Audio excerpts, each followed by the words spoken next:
Poser du liège est un défi de force 2.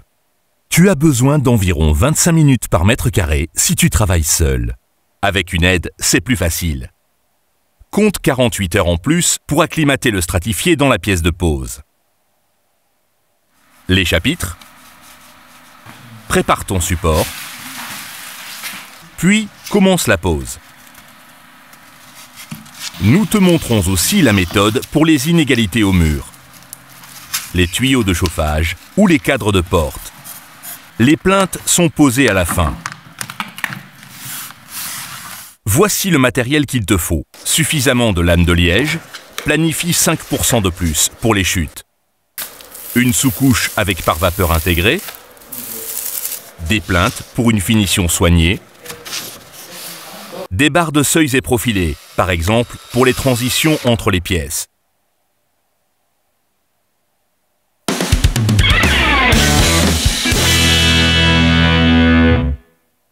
Le sol doit être sec et plat. L'humidité résiduelle ne doit pas dépasser les valeurs prévues pour ton sol en liège. Si ton sol a des irrégularités de plus de 3 mm par mètre linéaire, tu dois les égaliser avec une couche de mastic.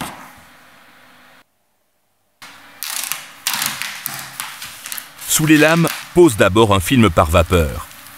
Ici, nous utilisons une sous-couche avec pare-vapeur intégré. Donc, tu peux oublier ce travail. La sous-couche permet d'égaliser les irrégularités de moins de 1,5 mm et réduit le bruit départ.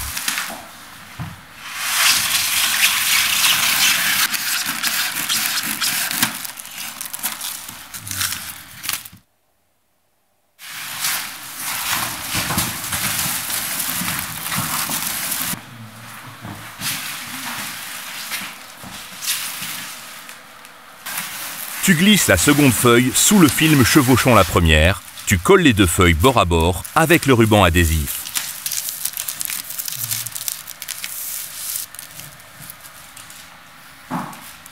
Nous prenons une bande d'étanchéité et d'écartement pour isoler le film par vapeur sur les bords et maintenir simplement les joints de dilatation. La bande d'écartement est collée aux deux murs de butée. Ceux-ci dépendent de la direction de pose de tes lames. Pour notre sol en liège, nous commençons par le coin gauche de la pièce, car les deux languettes doivent être en direction du mur. Donc, la bande d'écartement est posée à ces deux murs. La bande d'étanchéité est mise le long des deux autres murs. Presse la bande de mousse d'écartement dans le coin sur le côté du mur et retire lentement le film du ruban adhésif.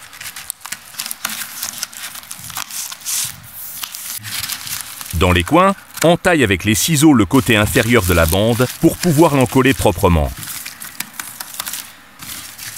Ton sol en liège doit s'acclimater. Pour cela, dépose les paquets fermés à 50 cm du mur dans la future pièce de pose. Pour toi, c'est une pose d'au moins 48 heures.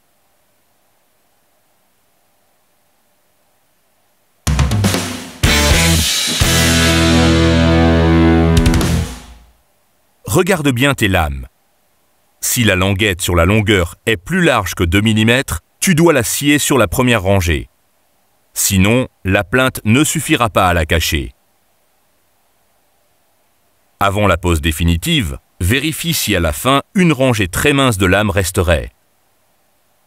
Si à la fin, il restait une bande de 5 cm ou moins, scie tout de suite la première rangée un peu plus étroite.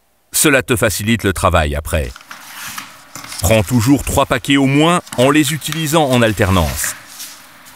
L'ensemble fini en sera plus harmonieux. Tu poses la lame numéro 1 directement le long de la bande d'écartement. Tu places la seconde lame de biais au côté court et tu la rabats vers le bas.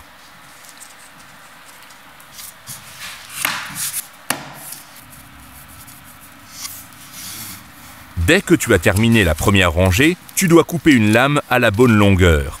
Pour cela, retourne la lame à 180 degrés dans la longueur et pose-la contre le mur. Comme nous n'avons pas de bande d'écartement de ce côté, tu dois laisser un écart de 10 mm au mur. Découpe les lames de liège avec une presse coupante pour stratifier. Place la lame de la coupeuse sur ton marquage et découpe la lame.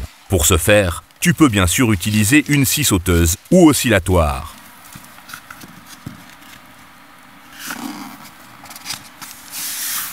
Avec la chute de la lame, tu commences la prochaine rangée.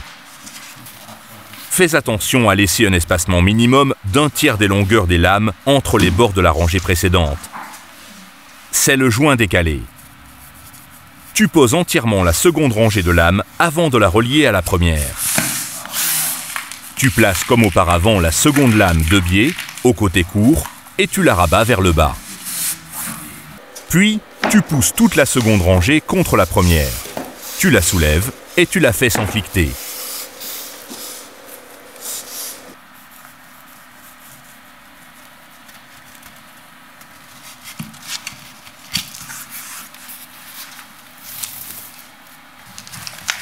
Si tes murs sont irréguliers, tu poses la lame le long du mur et tu mesures le plus grand écart au mur. Tu reportes cet écart sur une petite planche en bois. Tu perces un trou adéquat, passes un crayon au travers et tu fais glisser le tout le long du mur.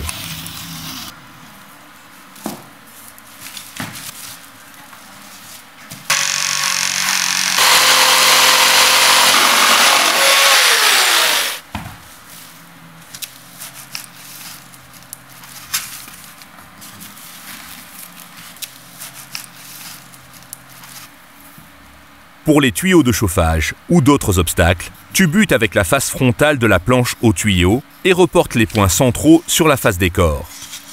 Puis, pose la lame sur l'arête et dessine là aussi au crayon à quelle hauteur sont les tuyaux. Avec une équerre, tu dessines le point d'intersection des lignes.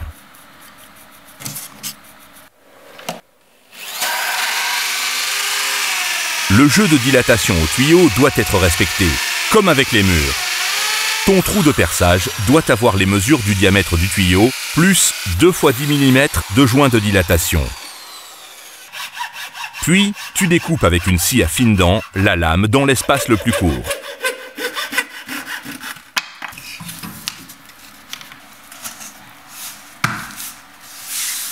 Sur les surfaces de découpe, tu appliques de la colle de parquet.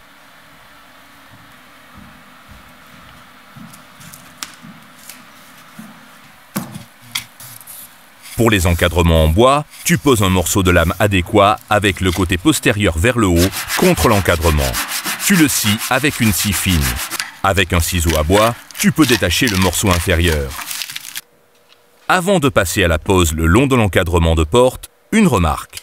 S'il y a des transitions vers d'autres sols, tu dois penser ici au profilé de transition. Puis, tu visses le profilé supérieur dessus.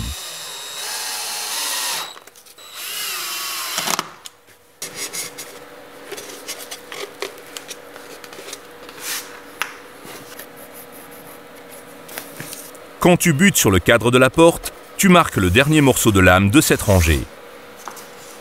Puis, scie-le, pousse-le sous le cadre et relie-le ainsi avec l'avant-dernier morceau de lame. Il faut pour cela enlever ce renflement, car sinon, le morceau de lame ne peut plus être encliqueté. Tu l'encolles en plus avec un peu de colle pour parquet.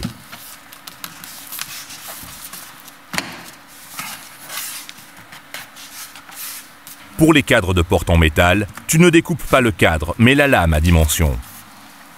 Tu dois la poser bord à bord contre le cadre et reporter l'écartement nécessaire, plus le jeu de dilatation.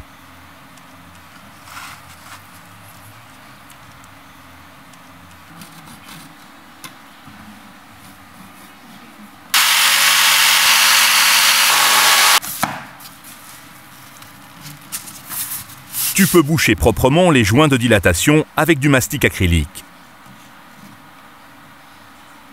Pour les très grandes pièces, c'est-à-dire de plus de 10 mètres de long et 8 mètres de large, tu dois prévoir des joints de dilatation supplémentaires. Pour la dernière rangée, tu poses 2 lames l'une sur l'autre sur l'avant-dernière lame. Pousse la lame supérieure contre le mur. Fais attention aux joints de dilatation et reporte la mesure sur ton morceau de lame.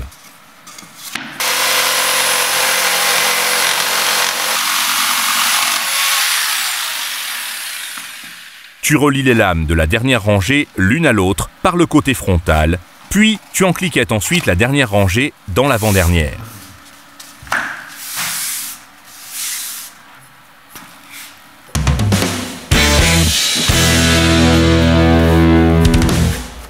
Visse le profilé supérieur pour les transitions entre les pièces.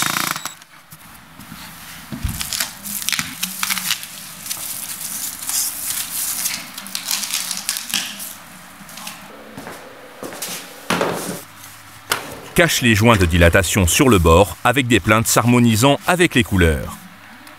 Marque tout d'abord les points de fixation des clips et perce des trous adéquats avec la perceuse.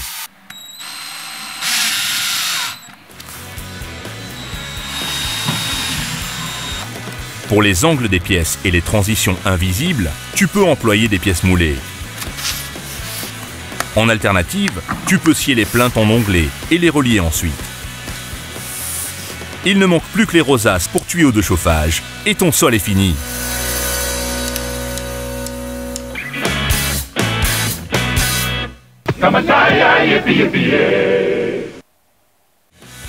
Tu trouveras d'autres conseils et informations dans la liste des liens. Encore plus de projets? Abonne-toi à Hornbach pour ne plus rien manquer. Alors, jusqu'au prochain projet de l'atelier Brico Hornbach.